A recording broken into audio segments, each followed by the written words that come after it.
Dan kita juga berdoa kepada Allah, semoga Ramadan kemarin bukanlah Ramadan yang terakhir bagi kita, tetapi semoga Allah masih memberikan kesempatan kepada kita untuk menikmati Lailatul Qadar Idul Fitri di masa-masa yang akan datang. Mudah-mudahan Allah berikan kita umur yang barokah.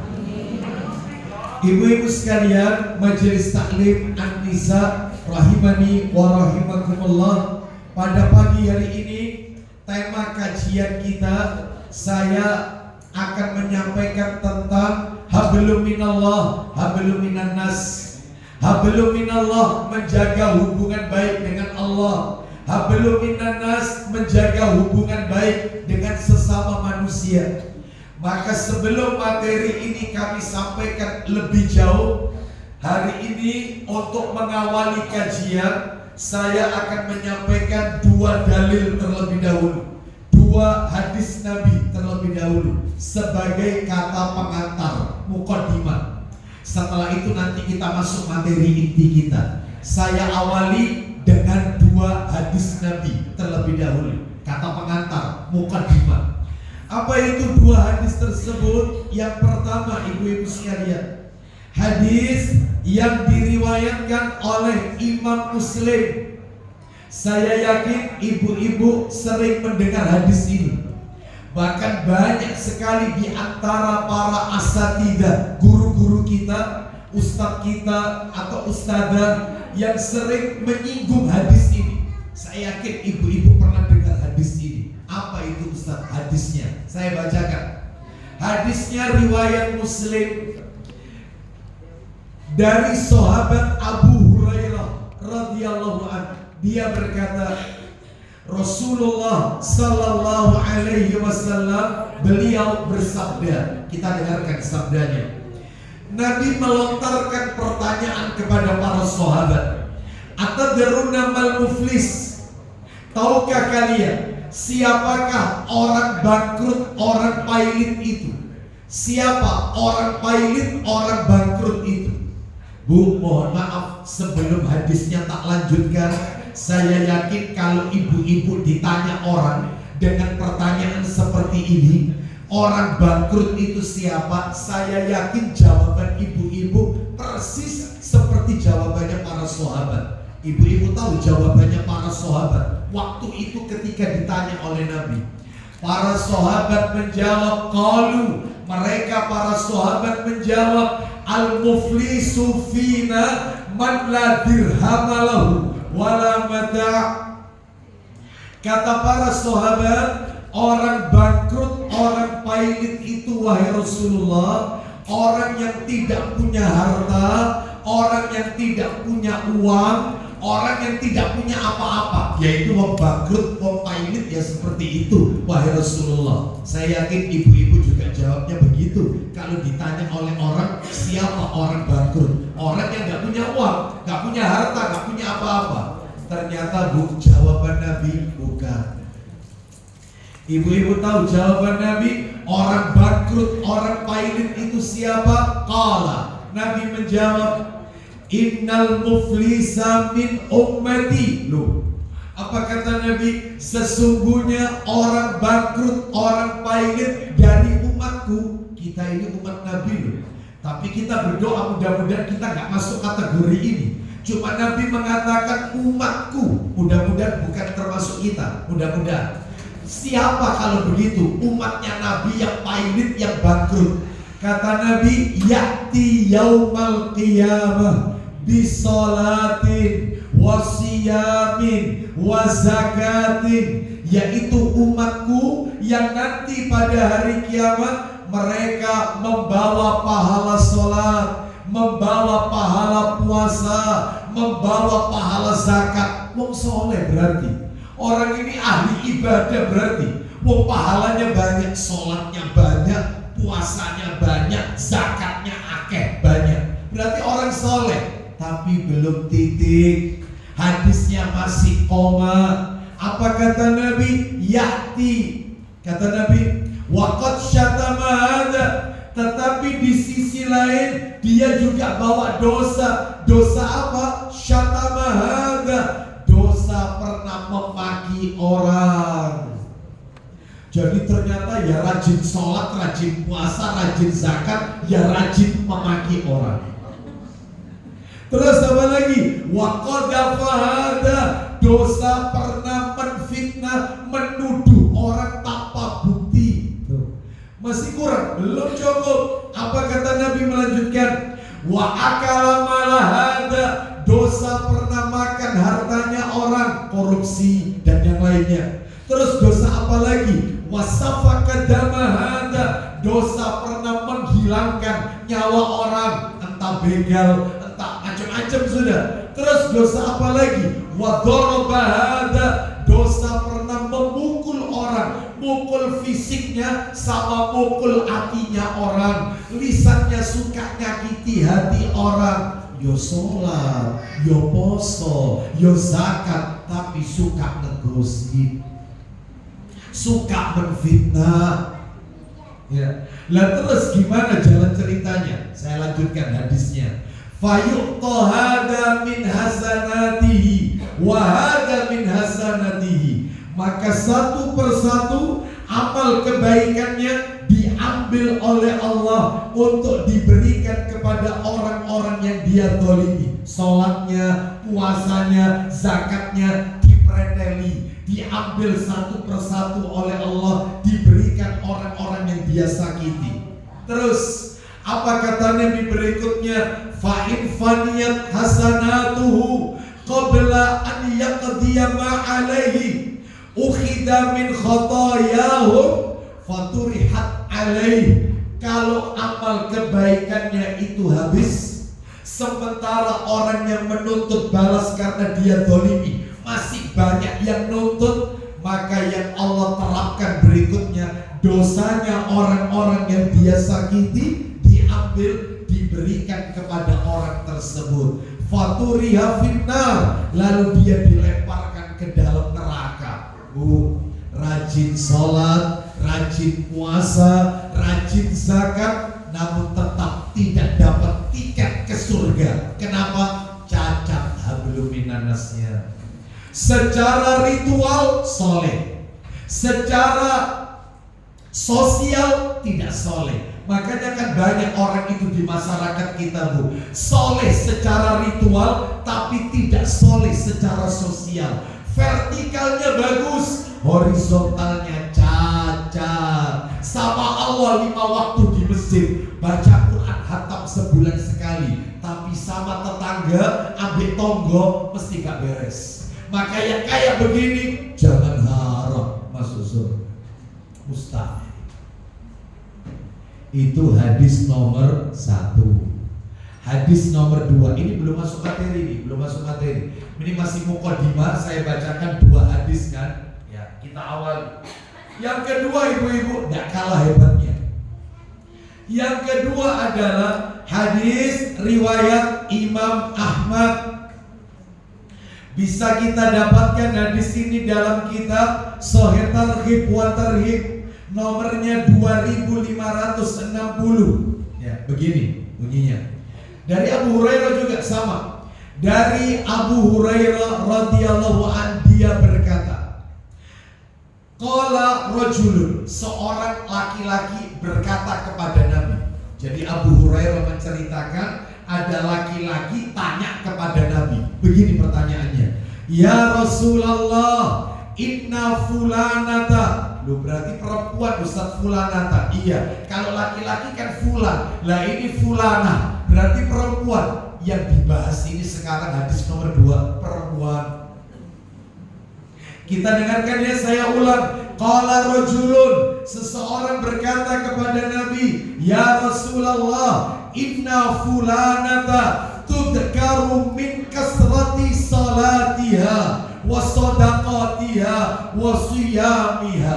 Wahai Rasulullah, ada seorang wanita si fulana itu terkenal dengan banyak sholatnya, terkenal dengan banyak sodakonya, banyak puasanya. Rupanya wanita ini wanita soleha, ya rajin sholat, rajin sodako, rajin puasa. Saking terkenalnya sampai dijuluki yaitu wanita yang banyak sholat, banyak sodako, banyak puasa. Tapi maaf, belum titik. Apa kata laki-laki ini? Ghairu anna tu'ti jiranaha bilisaniha. Akan tetapi lidahnya orang itu suka nyakiti hati tetangganya. Ibu-ibu tahu jawabannya Nabi, langsung dipoin sama Nabi. Faqala, Nabi menjawab, hiya finnar. Hiya karena perempuan, kalau laki-laki pakai huwa. Ini hiya finnar. Dia wanita itu di neraka. Bayangkan, banyak sholat, banyak sodako, banyak puasa, cuman lidah suka ganggu tetangga. Dia di neraka. Habis. Penting loh belum minanas ini. Penting. Terus laki-laki ini belum berhenti. Tanya yang berikutnya. Lalu laki-laki ini berkata, dia berkata, ya Rasulullah, fa inna fulanata, perempuan lagi juga, fa inna fulanata tudkaru min qillati siyamiha wa sadaqatiha wa salatiha. Wahai Rasulullah, ada seorang wanita, fulanah, wanita yang dia sedikit sekali ibadahnya, puasanya sedikit, sodakonya sedikit, sholatnya sedikit. Ustaz sebentar, maksudnya sodakonya sedikit, puasanya sedikit, sholatnya sedikit itu apa? Katanya para alim ulama, wanita ini hanya menjalankan yang wajib-wajib. Gak pakai yang sunnah. Sholat cuma 5 waktu, subuh, duhur, asar, maghrib, isya. Gak pakai qobliyah, gak pakai ba'diyah, gak pakai. Puasa cuma Ramadan, gak pakai Senin Kamis, gak pakai Ayyamul Bid, gak pakai 6 hari di bulan Syawal, gak pakai puasa Dawud, gak pakai Asyura, gak pakai Arafah, Ramadan toh. Terus sodakonya cuma zakat fitrah toh. Selain itu gak keluar, karena dia miskin. Makanya dia tidak sodakonya sedikit sekali. Baik, tetapi belum titik ini, masih koma. Apa kata laki-laki ini? Wala tu'ti jiranaha bilisaniha. Akan tetapi dia tidak pernah ganggu tetangganya dengan lidahnya. Ternyata lisannya bikin sejuk tetangganya. Keberadaan dia di masyarakat disukai oleh orang di kampungnya. Bahkan dia kalau tidak ada dicari banyak orang karena saking api ilmu. Istilahnya mas pak likur hati. Tidak pernah kusak kusuk, tidak pernah iri, tidak pernah hasad, tidak pernah riba, tidak pernah fitnah, tidak pernah membicarakan. Lisannya tidak pernah ganggu tetangga. Masya Allah. Terus ibu-ibu tahu jawabannya Nabi. Nabi menjawab, hiya fil jannah. Wanita itu berada di dalam surga. Padahal ibadahnya sedikit atau banyak tadi? Tapi lidahnya tidak pernah ganggu orang. Sama Nabi divonis dia penduduk surga. Berarti ibu-ibu sekalian, berdasarkan hadis ini, 2 hadis ini, maka materinya sekarang akan kami sampaikan. Saya akan menyampaikan tema hablum minallah, hablum minannas. Menjalin hubungan baik dengan Allah dan menjalin hubungan baik dengan sesama manusia. Ibu-ibu, karena materinya hablum minallah, hablum minannas, supaya enak ngajinya, urut tidak melebar kemana-mana, saya bagi 2. Yang nomor 1 hablum minallah dulu, ini dulu saya bahas. Yang nomor 2 terakhir hablum minannas. Hablum minallah dulu kita luruskan, yang berikutnya hablum minannas, baru selesai pengajiannya. Jadi saya bagi 2. Sekarang saya akan menyampaikan hablum minallah dulu. Menjalin hubungan baik dengan Allah Azza wa Jalla. Ibu-ibu sekalian, Majelis Ta'lim An-Nisa rahimani wa rahimakumullah. Saya yakin ibu-ibu dalam hati pasti bertanya, Ustaz, bagaimana caranya menjalin hubungan baik dengan Allah itu? Gimana caranya? Bu, caranya simpel, tidak banyak caranya. lakukan ibadah itu secara istiqomah. Yang ajak, yang istiqomah. Karena yang namanya ibadah itu tidak mengenal garis finish. Nggak ada. Yang namanya ibadah itu tidak ada finishnya, ibu-ibu sekalian. Nggak ada. Ibu-ibu kalau pengen tahu finishnya ibadah itu kapan, ya ajal, kematian, selesai ibadah. Makanya Allah berfirman di dalam Al-Quran, suratnya surat, kalau tidak salah surat Al-Hijr, surat nomor 15, ayatnya 99. Apa firman Allah? Pendek firmannya, wa'bud rabbaka hatta ya'tiyakal yaqin. Sembahlah Allah, Rabbmu, sampai datang ajal kematian. Berarti ibadah itu finishnya maut, mati, selesai. Ya, makanya ibu-ibu jangan kaget. Imam Ahmad bin Hambal rahimahullah, Imam Ahmad bin Hambal, beliau pernah ditanya oleh muridnya. Pertanyaannya bagus ibu-ibu sekalian. Pertanyaannya adalah, ya Imam. Jadi muridnya tanya sama Imam Ahmad, ya Imam, mata yajidu tokmar roha. Wahai Imam, kapan kita ini bisa dikategorikan istirahat dari beribadah? Masa ibadah terus, ya, baca Quran terus, sholat terus, ya, qiyamul lail terus. Nah, makasih Mas ya. Masa ibadah terus, ya, sholat terus, zikir terus, baca Quran terus, kan lama-lama kan jadi bosen, capek, letih, lelah. Kapan terus kita istirahatnya itu kapan? Ibu-ibu tahu jawabannya Imam Ahmad bin Hambal rahimahullah. Beliau mengatakan, kita ini baru dikatakan istirahat yang sebenarnya apabila kaki kita sudah melangkah ke surga Allah Azza wa Jalla. Itulah istirahat yang sebenarnya. Karena di surga ibu tidak perlu capek-capek puasa. Di surga ibu tidak perlu tadarus Al-Quran. Surga itu tempatnya menikmati hasil dari apa yang kita lakukan semasa hidup di dunia. Tinggal rehat, tanah sudah, Zain sudah, ini istirahat. Ya di dunia capek, di dunia letih sampai mata ngantuk qiyamul lail, terus capek qiyam apa ini baca Quran, itu di dunia. Jadi selama ibu belum meninggal, masih hidup di dunia, gak ada ceritanya istirahat. Ya Allah Ustaz, tak istirahat aku insya Allah dino ini maghrib sampai isya Ustaz. Ya, pegel Ustaz. Besok baru insya Allah subuh, duhur, asar, maghrib sampai isya. Enggak Ustaz, istirahat kita orang. Gak ada. Yang namanya ibadah ya terus sampai yang namanya mau. Apa katanya Allah di surat Al-Nasr? Surat Al-Nasr. Ya, surat Al-Nasr ayat terakhir.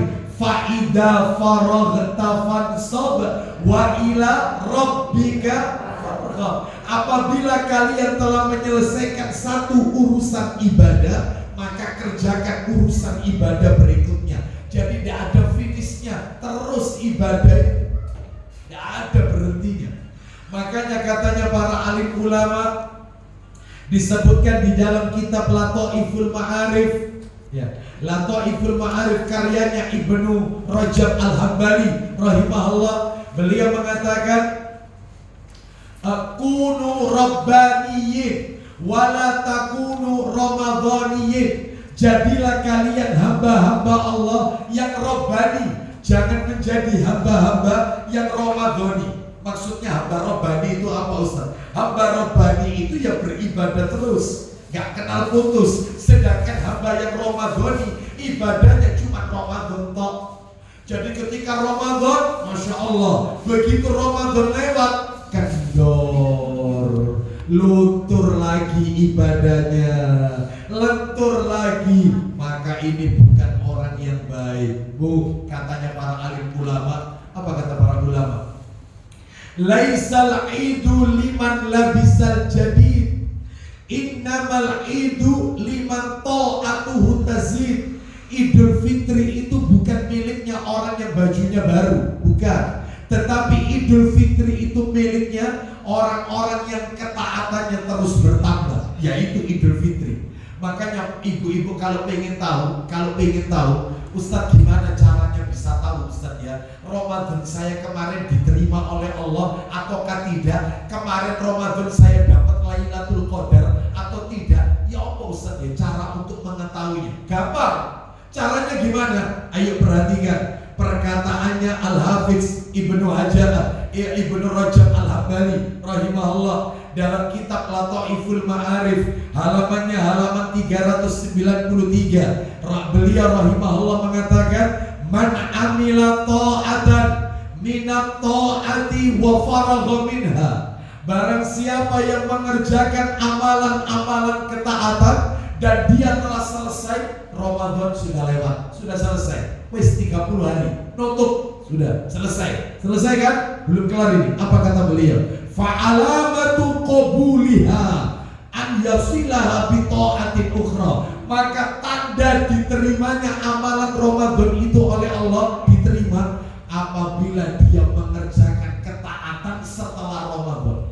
Jadi kalau setelah Ramadan akhlaknya tambah bagus, ibadahnya tambah meningkat, tidak kendor, tidak luntur, itu tanda diterimanya yaitu Ramadan seseorang, berarti oleh Lailatul Qadar. Tetapi berikutnya sebaliknya, wa alamatu raddiha ayyuqibatil ta'ata bi maksiati. Dan tanda-tanda amalan itu tidak diterima apabila setelah dia melakukan ketaatan, setelahnya malah melakukan maksiat. Habis Ramadan malah maksiat, maka itu tanda tidak diterimanya Ramadan seseorang. Ya, baik. Ibu-ibu sekalian, Majelis Taklim An-Nisa rahimani wa rahimakumullah. Saya minta tolong HP semua dimatikan ya. Karena kita ngaji, kalau sudah fokus di sini ngaji. Setelah taklim silakan Anda mau loudspeaker, Anda mau bunyikan terserah. Ya.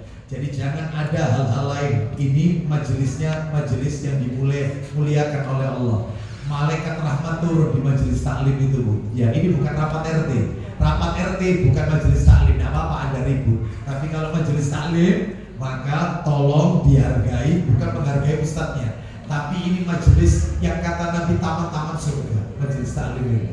Sehingga dalam hal ini tidak ada nyatet atau tidak ada kegiatan lain kecuali mencatat apa yang disampaikan ustadznya atau mungkin merekam tanpa ada kegiatan apapun. Ya, baik, kita lanjutkan. Ibu-ibu sekalian, Majelis Taklim An-Nisa rahimani wa rahimakumullah.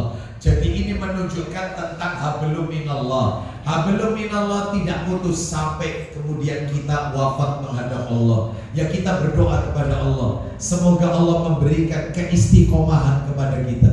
Semoga Allah memberikan kekuatan kepada kita untuk tetap melaksanakan ibadah sampai ajal menjemput kita. Dan semoga kelak-kelak Allah mewafatkan kita dalam keadaan husnul khotimah. Itu hablum minallah. Hablum minallah. Ya. Ada yang tanya kemarin, Ustaz, saya ngerti Ustaz, berarti ibadah itu tidak boleh berhenti terus. Lah gimana caranya Ustaz ya, supaya ajal ibadah itu tidak naik turun, ya, nggak naik turun, nggak Senin Kemis ibadah itu, supaya ajal istiqomah, ya, continue, itu gimana caranya? Maka caranya minimal, Bu, minimal cuma dua. Minimal dua caranya. Caranya cuma dua. Minimal ini, minimal. Jangan dikurangi. Ini minimal. Cuma dua. Yang pertama, bertemanlah dengan orang soleh. Karena kalau ibu kumpul sama orang soleh, maka dia suka mengingatkan kita untuk ibadah. Betul atau tidak? Jangan berteman atau jangan mencari bestie yang melalaikan kita dari akhirat. Jangan. Wayai taklim dijak loyongan keliling pasar turi, pasar asu. Ojo. Kau katanya di pengajian, lu sopo sing ngisi? Abu Aslam. Kau ndak bosan tapi ceramah Abu Aslam. Aksan kau meluk kita orang kaya. Lu nyandi, delek kain asjek kain. Yeah. Ini saya tanya kayak gini nih, nggak bisa dijadikan bestie nih. Carilah bestie yang apa itu istilahnya ya? Saya isi kajian di Jamal Surabaya. Apa ini? Saya sampaikan bestie antil jannah. Oh, dia teman akrab sampai ke surga. Itu yang bisa nolong kita. Itu jangan justru menjauhkan kita dari akhirat. Kenapa? Sebab Nabi bersabda, ar-rajulu ala dini khalili falyandur ahadukum man yukhalil. Agama seseorang itu mengikuti agama temannya, maka lihatlah dengan siapa dia berteman. Nabi juga pernah bersabda, la tusahib illa mu'minan wa la ya'kul ta'amaka illa taqi. Jangan berteman kecuali dengan orang yang beriman, dan janganlah makananmu dimakan kecuali yang memakan makananmu orang-orang yang bertakwa. Sampai kalau kita ngadakan walimah undangan, itu harus pilih-pilih. Yang kita undang itu orang-orang yang bertakwa. Sampai Nabi mengatakan janganlah makananmu dimakan oleh orang kecuali orang itu orang bertakwa. Nah kita kalau undang orang kan dipilih si sugi-sugi. Yang mestinya yang diundang itu orang yang bertakwa, orang soleh. Ya, makanya cari bertemanlah dengan orang soleh, karena teman itu bawa pengaruh.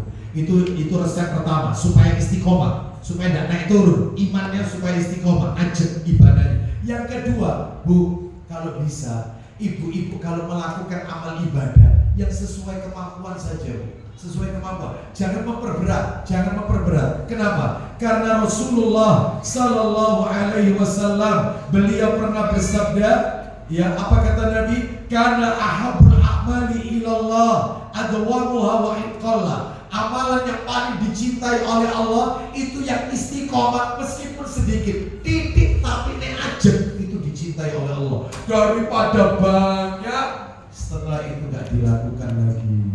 Maksudnya Ustadz yang sedikit istiqomah itu kayak apa? Maksud saya yang amalan sunnah, Bu, bukan amalan yang wajib. Contoh, kalau sholat 5 waktu itu wajib apa sunnah, Bu?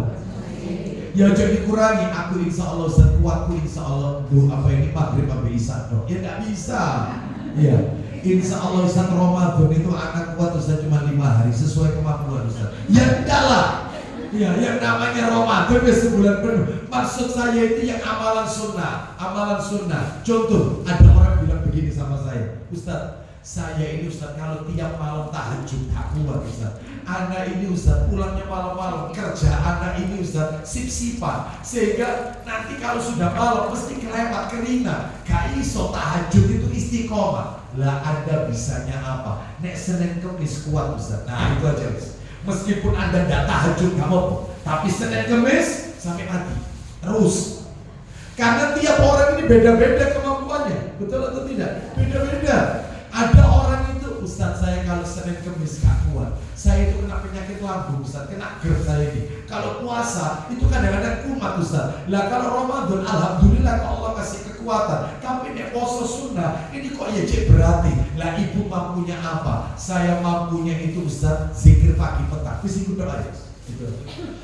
Jadi maksud saya, ada satu amalan yang bisa kita persembahkan kepada Allah nanti di hari kiamat. Bu, istri Nabi itu Bu banyak, tapi mereka punya kelebihan masing-masing. Ibu-ibu pengen tahu? Tak kasih contoh ya. Salah satunya Ummu Habibah, istri Nabi radhiyallahu anha. Nama aslinya Romlah, nama panggilannya kunyahnya Ummu Habibah. Beliau punya keistimewaan sampai menjelang wafat tidak pernah meninggalkan sholat sunnah rawatib 12 rakaat. Tidak pernah ditinggal. Yang lain ditinggal, tahajud ditinggal, yang lain ditinggal, yang lain. Cuma ini rawatib yang qobliyah ba'diyah, sebelum subuh 2 rakaat, sebelum duhur 4 rakaat, setelah duhur 2 rakaat, asar enggak pagi, setelah isya, setelah maghrib 2 rakaat, setelah isya 2 rakaat. Jadi totalnya 12 rakaat. Itu rutin sampai meninggal. Yang lain ditinggalkan, tahajudnya ditinggalkan. Kenapa? Karena beliau kepencut dengan sabda Nabi, siapa yang mengerjakan sholat sunnah 12 rakaat sehari semalam, dibangunkan rumah oleh Allah di surga. Aisyah, ibu tahu Aisyah? Tentunya semua tahu ya, Aisyah radhiyallahu anha, istri Nabi, istri yang dinikahi oleh Nabi SAW setelah Saudah. Jadi Khadijah istri pertama, Khadijah wafat, Nabi nikah sama Saudah. Saudah wafat dapat ya setelah setelah nikah sama Saudah baru wafat. Setelah sama Saudah 1 tahun setelahnya baru kemudian nikah dengan Aisyah radhiyallahu anha. Baik, ibu-ibu sekalian, ibu-ibu tahu Aisyah radhiyallahu anha itu punya keistimewaan sholat 2 sehari 8 rakaat. Yang lain ditinggal. sholat duha tiap hari 8 rakaat, yang lain ditinggal. Jadi 2 rakaat salam, 2 rakaat salam, 2 rakaat, 4 kali salam, 8 rakaat. Itu tiap hari Aisyah sampai ajalnya. Wis gini aja deh. Saya mau tanya sama ibu, tapi jujur. Jangan ada dusta di antara kita. Jujur. Ya. Anda mau tanya ya? Bu, saya mau tanya. Tolong nanti ibu ketika pulang ke rumah, ibu masuk ke dalam kamar, ibu merenung. Tolong ibu ingat-ingat, mulai ibu-ibu remaja, akil balik, belum nikah, remaja, setelah haid, ya artinya remaja akil balik, sampai usia sekarang ini sudah punya cucu, punya buyut, sampai sekarang ini amalan apa yang ibu-ibu lakukan rutin tidak pernah ditinggal oleh remaja sampai setua ini? Insya Allah jawabannya kalau betul atau tidak? Betul tidak? Oleh remaja loh, tidak pernah ditinggal oleh remaja, terus sampai sekarang punya cucu, punya buyut. Insya Allah dah. Maksud saya, insya Allah dah. Makanya saya ingin mengajak ibu-ibu, ayo dilakoni siji tapi sampai mati. Itu maksud saya. Paham ya maksudnya? Satu tapi istiqomah, daripada banyak awalnya tapi giliran ketemu malesnya, mager apa mager ini? Sudah tak mau ya baca Quran, tak mau. Ada enggak perempuan itu, ibu-ibu terutama ini ya, itu mulai bangun tidur males, nggak mau ngapa-ngapain. Ya Allah malas, masak males, ya. Pokoknya maunya di rumah. Ada kayak gini. Mungkin sih mungkin ya. Kadang-kadang perempuan ini kerjanya mulai mata melek sampai tutup mata. Iya. Kadang-kadang mau tutup mata saya mikir, ya Allah ini ketemu surtil mana, ini ketemu wajah mana, ngapain mana, ubah-ubah mana. Ya betul atau tidak? Jenuh kan? Makanya jangan banyak-banyak, satu tapi terus. Paham sampai di sini? Sekarang kita masuk materi terakhir, materi nomor 2, hablum minanas. Hablum minallah sudah tuntas. Intinya kesimpulannya yang ajak, yang istiqomah. Baik. Sekarang yang nomor 2, hablum minanas. Gimana Ustaz caranya menjaga hubungan baik dengan sesama manusia? Ya apa caranya? Nah, ibu-ibu kalau pengen tahu, saya akan tunjukkan hadis Nabi. Resepnya ada di sini. Resepnya. Hadis yang diriwayatkan oleh Imam Ahmad. Bisa kita dapatkan hadis ini dalam kitab Shahih Targhib wa Tarhib jilid 5. Hadis nomor 2536. 2536. Saya bacakan. Dari sahabat Uqbah bin Amir radhiyallahu anhu, ketika beliau memegang tangan Rasulullah, jadi rupanya Nabi ketika jalan, tangannya Nabi itu langsung dipegang, digandeng sama Uqbah bin Amir. Lalu Uqbah bin Amir radhiyallahu berkata kepada Nabi, "Ya Rasulullah, akhbirni bi fawadhil a'mal." Wahai Rasulullah, beritahukan kepadaku tentang amalan yang paling utama. Amalan apa di dalam Islam yang ganjarannya besar, paling utama, best of the best amalannya di dalam Islam? Ibu-ibu tahu jawaban Nabi ada 3. Saya tanya, kira-kira nanti kalau tak sebutkan 3 ini, ibu-ibu mau menerapkan, melakukan atau tidak? Ayo. Insya Allah lah ya, sudah lo ya. Tak pegang insya Allahnya majelis taklim Indonesia ya. Baik, saya bacakan dulu teksnya dulu, nanti terjemahannya berikutnya. Kata Nabi, amalan yang terbaik di dalam Islam yang ganjarannya itu besar adalah 1. Silman kotoaka, 2. Wa'ati man haramaka, 3. Wa'fu amman dolamaka. Artinya 1. Silman kotoaka, bersilaturahimlah dengan orang yang memutuskan hubungan dengan dirimu. Sanggup? Mulai berkurang insya Allah.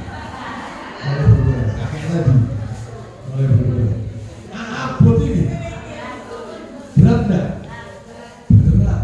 Yang nomor 2, man haromaka, berikan hartamu kepada orang yang bakhil, pelit, medit, afrik, kikir dengan dirimu. Sanggup? Tambah berkurang kan habis. Apalagi terakhir, sisa terakhir tambah tek sudah.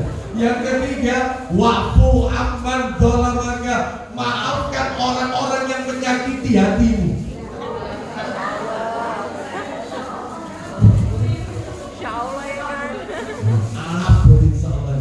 Sekarang saya jelaskan satu persatu. Yang nomor satu, Bu, silman qata'aka, bersilaturahimlah dengan orang yang memutus hubungan dengan diri. Bu, maaf ya, kalau ada orang berbuat baik kepada kita, terus kita balas kebaikan orang itu dengan kebaikan. Ibu khair sama saya khair sama ibu-ibu sekalian, itu bukan silaturahim, bukan. Ibu-ibu pengen tahu hakikat silaturahim? Nabi bersabda riwayat Abu Dawud. Apa kata Nabi? Laisal wasilu bil mukafi, walakin huwa alladhi idza quti'at rahimuhu wasalaha. Silaturahim itu bukan orang yang membalas kebaikan orang lain yang berbuat baik dengan dirinya. Anak khair, dia orang khair sama kita orang. Itu bukan silaturahim. Tetapi silaturahim itu adalah menjalin hubungan baik dengan orang yang memusuhi, putus hubungan dengan kita. Kita masukkan grup taklim Anissa malah left dari grup. Kita telepon pengen tahu kabarnya apa, malah nomor kita diblokir. Kita datang rioyo halal bihalal minal aidin ke rumahnya, pintu rumahnya ditutup, kerap gembok kapal. Sudah ketemu acara pengantin di gedung, assalamualaikum kak, assalamualaikum, melengos, nggak mau jawab. Jangan diputus, tetap hubungan baik. Sanggup? Yuk kan udah sanggup anak pulang ini sekarang ini. Apa yang nggak jelas sanggup ini? Itu, ya kalau ibu-ibu itu baik, soalnya dia orang khair, baik sama kita orang. Oh ya bukan silaturahim. Kalau dia membenci kita, kita tambah baik sama orang itu, berusaha menanyakan kabarnya. Itu orang yang best of the best. Sanggup? Sanggup. Nah, ya, itu nomor satu. Kenapa? Pernah tua? Ngalai. Mesti ini sing enom marani sing tua. Ternyata sing enom ndak gelem mencok di omahe sing tua. Maka yang tua gak apa-apa kok ndak gelem mencok omaku. Aku yang lebih tua yang akan datang ke rumah. Bisa ndak? Sanggup? Nah itu enak itu. Ketemu ini. Ketemu sudah? Ya. Enak itu. Jadi tolong ditinggalkan egonya, tinggalkan. Ya. Kepingin pahala yang besar atau tidak? Itu esensinya silaturahim. Hablum minan nas itu ya itu. Yang nomor dua, wa'atu man haromaka, berikan hartamu kepada orang yang pelit kepada dirimu. Jadi dia bakhil sama kita, bakhil. Contoh. Di Indonesia ini ada satu budaya di Indonesia, setelah Idul Fitri rame-rame buat ketupat. Betul atau tidak? Itu budaya Indonesia. Ternyata tetangga kita itu buat ketupat, saya ditarik ketupat. Cuma rumah kita kok yang dilewati. Lah kita pas di depan, yang nganter kan hadamnya dia, pembantunya dia. Lah kita kan kepo, kepingin tahu. Mbak, sini. Apa Mbak, talam ditutup serbet itu apa Mbak? Sampai kok rimari di bawah talam ditutup serbet. Ketupat Bu, siapa yang buat? Ibu yang buat. Maksudnya juragannya dia. Lu untuk siapa? Ya untuk seluruh warga. Loh, saya udah diantar nih. Kalau si ibu botak. Berarti orang ini tetangga ini bakhil tidak sama kita. Giliran Anda yang buat ketupat atau membuat apa itu? Keren itu ya. Kesukaan saja. Jadi giliran Anda buat ketupat, maka tetangga orang pertama kali yang harus Anda kasih tetangga tersebut. Sanggup? Lalap.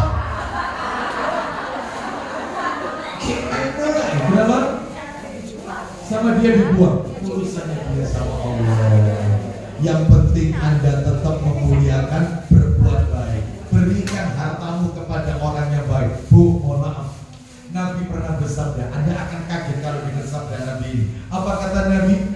Afdolus sodaqoti sodaqo ala dirahimil kasih. Sodaqo yang paling besar, paling utama, ganjarannya paling besar, sodaqo yang kalian berikan kepada orang yang menyimpan permusuhan dalam hatinya dengan dirimu. Jadi kalau Anda punya keluarga, dia ini, saya mau tanya, ada tidak keluarga itu yang keselin? Keluarga. Jadi kalau dia datang ke rumah kita, itu mesti nyacak. Sampai kita kalau mau didatangi, sujud terpomani, garap hatiku udah ikhlas. Sebab dia kalau datang, mesti nyacak. Anakku kok kuru-kuru? Dapat kayak banget tak? Ada enggak? Saudara yang kayak gini? Sudah. Komen tabir kita, kode. Aku riyoyo ping loro do omamu kodemu gak ganti-ganti. Ada enggak keluarga ini? Sampai kita dalam hati sujud tak komari. Gregetno.